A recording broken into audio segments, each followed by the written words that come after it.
Bon, on arrive quand? Alors, d'après la carte, on tourne à gauche et on y est. Super.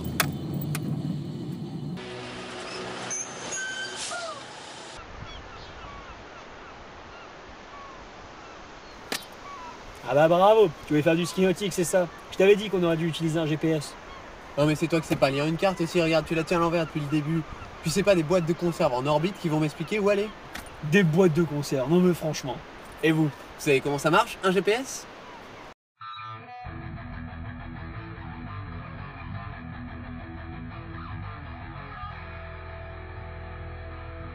Salut tout le monde, c'est Trey. Et Michel Kenobi. Et aujourd'hui, on va vous expliquer comment fonctionne un GPS. Vous allez voir que le GPS, ou Ground Positioning System, Et non pas guide du paumé solitaire. est un concentré de haute technologie et que sans Einstein, il n'aurait pas pu voir le jour. Comme d'hab, avant d'attaquer le vif du sujet, faisons un petit rappel historique. Envoyez le noir et blanc. Le premier instrument permettant de se diriger est tout simplement la boussole. Elle fut inventée en 400 avant Jésus-Christ en Chine, mais à l'époque, ils ne s'en servaient pas spécialement pour se diriger, mais plutôt pour organiser et harmoniser leur environnement en suivant le champ magnétique terrestre. Les premières allusions à la boussole comme instrument de directionnement, d'orientation, datent du XIIe siècle. Entre-temps, deux instruments sont utilisés et inventés aux alentours du 8e siècle. L'astrolabe, inventé par les Arabes, qui leur permettait de se repérer grâce à la position des astres dans le ciel. Et les cristaux de feldspath, utilisés par les Vikings, qui s'en servaient pour repérer le soleil à l'aide de leurs propriétés polarisantes, même par jour de grisaille. Alors, comme on est bien gentil, mais que c'est quand même un peu compliqué, on vous expliquera pas dans cette vidéo comment ça marche. Nonobstant, si jamais ça vous intéresse, dites-le nous et on vous fera peut-être un truc dessus. Bien sûr. L'important pour l'astrolabe est de savoir que c'est un instrument qui va permettre de se repérer par rapport aux astres, le soleil et les étoiles, et qui fait appel aux notions de latitude. Effectivement, pour se repérer sur Terre, on utilise la longitude et la latitude. En fait, c'est un peu comme si le globe terrestre était divisé en un quadrillage. Pour se repérer horizontalement, on utilise la longitude, et pour se repérer verticalement, on utilise la latitude.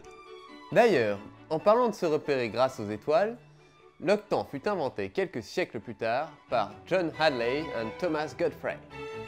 Plus précisément, il fut inventé simultanément par l'anglais John Hadley et son camarade américain Thomas Godfrey en 1731. Le principe de cet appareil est de déterminer la longitude où l'on se trouve en mesurant l'angle fait par les étoiles ou le soleil avec l'horizon. Au fur et à mesure, des améliorations ont été apportées et le sextant fut créé en augmentant la taille du cadran, ce qui a permis d'augmenter la précision angulaire. Environ à la même époque, un horloger anglais du nom de John Harrison invente le chronomètre, qui permettra de connaître avec précision la longitude à laquelle on se trouve, en mesurant l'heure à laquelle le soleil passe à son point le plus haut et en le comparant avec le méridien de Greenwich. Bien des années plus tard, en 1970, le gouvernement américain lance un projet de localisation au sol par satellite. C'est en 1978 que le premier satellite est lancé. Mais l'ensemble de la constellation... Tu veux dire comme la grande ours? Bon ok, on appelle ça une constellation parce que ça couvre le ciel. Cette dernière sera complète en 1995 avec le lancement du 24e satellite. Initialement, le GPS était un projet 100% militaire. Mais le 1er septembre 1983, un crash aérien va changer la donne et forcer le gouvernement américain à rendre le GPS public. En effet, ce jour-là, le vol KE-007, un 747 de la Korean Airlines, va se perdre en vol et dévier de sa route jusqu'à pénétrer l'espace aérien soviétique. Ces derniers, voyant un avion sans autorisation survoler leur territoire, vont penser qu'il s'agit d'un espion et l'abattre en plein vol. À la suite de ce petit incident, les Américains vont autoriser l'utilisation du GPS par les avions publics. Cette utilisation restera cependant bridée à une résolution d'une centaine de mètres contre une dizaine pour les applications militaires. Mais cette limitation sera plus tard levée pendant la guerre du Golfe. Dans les années qui suivirent, les GPS vont progressivement s'installer dans la vie courante, avec aujourd'hui des GPS dans les téléphones et même dans certains appareils photo. Bon, là vous vous dites, c'est bien beau tout ça, mais bon, nous ce qu'on veut, c'est qu'ils nous apprennent comment ça marche le GPS. Eh bien justement, on va y venir.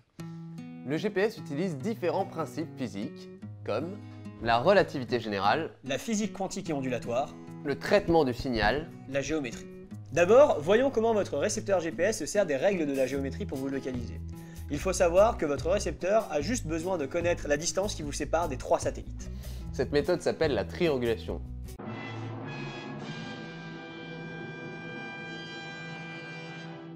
Et pour vous l'expliquer, on va faire ça petit à petit. Imaginez que l'on veuille localiser un personnage dans un espace à 2 dimensions. Un peu comme Link dans Legend of Zelda? Oui, ou simplement n'importe quel personnage des premiers jeux vidéo. En tout cas, connaissant la distance entre notre personnage et deux satellites, on est capable de déterminer deux positions possibles. Et comme notre personnage n'est pas supposé voler dans l'espace, et bien se trouver à la surface de la Terre, il n'en reste plus qu'une. Exactement. On est donc capable de déterminer la position d'un personnage dans un espace à deux dimensions, avec simplement deux satellites. Sauf que dans la vraie vie, on n'est pas en 2D. Il faut donc connaître la distance qui nous sépare de 3 satellites. Prenons un exemple. Si le premier satellite se trouve à 100 km, le deuxième à 404 km, et le troisième à 666 km, et bien l'intersection de ces trois sphères nous donne toujours 2 points, dont l'un se trouve sur Terre et l'autre dans l'espace. Avouez que le choix est vite fait. C'est comme ça que le système GPS vous localise, il connaît de façon précise la distance qui vous sépare de 3 satellites et en déduit la position où vous êtes. Mais alors dites donc, comment à quoi ça sert que ça marche ces satellites? Eh ben, ces satellites envoient en continu des bip bip. Bip bip. Mais non, pas des bip bip comme ça. Des bip bip comme Sputnik, le premier satellite envoyé dans l'espace par l'homme. Votre récepteur GPS va capter ces bips. Il va également savoir quel satellite les a envoyés, ce qui va permettre de localiser le satellite sur son orbite. Connaissant le temps mis par le bip pour arriver, sachant que ce dernier voyage à la vitesse de la lumière, on peut donc remonter à la distance nous séparant du satellite. Il suffit donc de capter les bips de 3 satellites pour réussir à nous localiser. Le truc, c'est de tenir compte d'un 4e satellite et de calculer l'intersection de 3 sphères avec l'heure du 4e oiseau de métal gravitationnel. Eh oui, dans la réalité, pour se positionner, on se sert de 4 coordonnées, X, Y, Z, et le temps. Regardez, quand vous fixez un rendez-vous avec un pote, eh bien, vous lui donnez le lieu et l'heure, parce que sinon, vous ne serez pas au même endroit au même moment, ça marche pas. Maintenant, 2 choix s'offrent à toi. Soit tu restes avec nous pour savoir à quoi sert le 4e satellite, mais on va devoir faire des maths, soit tu peux avancer, mais du coup tu ne sauras jamais à quoi sert le 4e satellite. C'est bien, tu es resté. Allez, voyons voir à quoi il sert. La distance entre le récepteur et le satellite est égale à la vitesse de la lumière, c'est-à-dire la vitesse à laquelle vont les ondes issues des satellites, multipliée par le temps mis par l'onde pour arriver. C'est donc l'heure d'arrivée au récepteur moins l'heure de départ du satellite. La principale difficulté est de mesurer avec une grande précision le temps mis par les bips pour parcourir la distance entre le satellite et le récepteur. Certaines sources prétendent que 3 satellites sont nécessaires pour nous localiser. C'est vrai, mais cela impliquerait qu'une horloge ultra précise soit intégrée au récepteur. En revanche, dans les émetteurs, c'est-à-dire les satellites, on intègre une horloge atomique de haute précision. Mais ce serait extrêmement cher pour vous et moi d'acheter un récepteur avec une telle horloge. Donc pour en revenir aux maths, on va utiliser la formule de Pythagore. Oh yeah! Avouez qu'il vous avez manqué ce bon vieux barbu qui fait des équerres. D'ailleurs, notre ami barbu Pythagore nous dit que la distance entre deux points dans un espace en 3 dimensions... Attends, t'as dit qu'il y avait 4 dimensions. Oh! Laisse-moi finir. Donc, ce que nous dit Pythagore, c'est qu'on peut calculer la distance entre deux points dans un espace en 3 dimensions avec cette équation.